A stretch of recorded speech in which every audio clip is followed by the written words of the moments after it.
दोस्तों आप सभी के सामने एक बेहतरीन प्रश्न दिया गया है जो कि केमिस्ट्री से पूछा गया और आरआरबी टेक्नीशियन 2024 में पूछा भी गया है।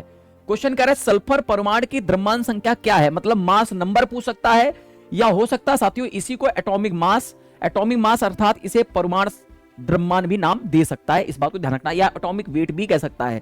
अब दोस्तों आप सभी के सामने एनसीईआरटी क्लास 9th में कुछ मेंशन करे गए तत्वों के परमाणु भार मेंशन करे गए, जैसे हाइड्रोजन का होता है एटॉमिक मास 1, जबकि इसका एटॉमिक नंबर भी कितना होता है दोस्तों, 1 ही होता है। इसका कार्बन की अगर बात करता है तो इसका 12 होता है, जबकि ये इसका एटॉमिक नंबर परमाणु क्रमांक 6 होता है, 6 का डबल होता है।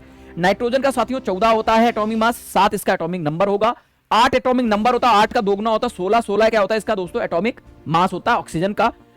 अगर मैं सोडियम Na की बात करता हूं तो 23 होता है, जबकि इसका एटॉमिक नंबर 11 होता है साथियों। मैग्नीशियम का 12 एटॉमिक नंबर है, 24 इसका क्या होता है एटॉमिक मास होता है। सल्फर जिसके बारे में आपका पूछा गया 16, 32 इसका एटॉमिक मास होता है। क्लोरीन 17 होता है, जिसका 35.5 क्या होता है एटॉमिक मास होता है साथियों, 17 इसका एटॉमिक नंबर हो जाएगा। और कैल्शियम 20 क्या होता है साथियों, इसका एटॉमिक नंबर जो होता है वो 20 होता है, जबकि अगर मास की बात करेगा तो 40 क्या होता है इसका दोस्तों साथियों, इसका मास होता है। तो इसका करेक्ट आंसर कौन सा हो जाएगा दोस्तों, तो 32 इसका करेक्ट आंसर आप सभी के सामने हो जाएगा। अब आप सभी के सामने ये होमवर्क है, इसे होमवर्क को आप कमेंट बॉक्स में बताओगे कि इसका करेक्ट आंसर क्या हो जाएगा, जिसमें पूछा गया है कि भाई ऑक्सीजन का परिकल्पित आणविक द्रव्यमान कितना होता है, क्योंकि साथियों ऑक्सीजन को O2 लिखा जाता है, तो O2 को आपका निकालना है, इसका परमाणु द्रव्यमान कितना होगा ये आपको कमेंट बॉक्स में बताना होगा। धन्यवाद।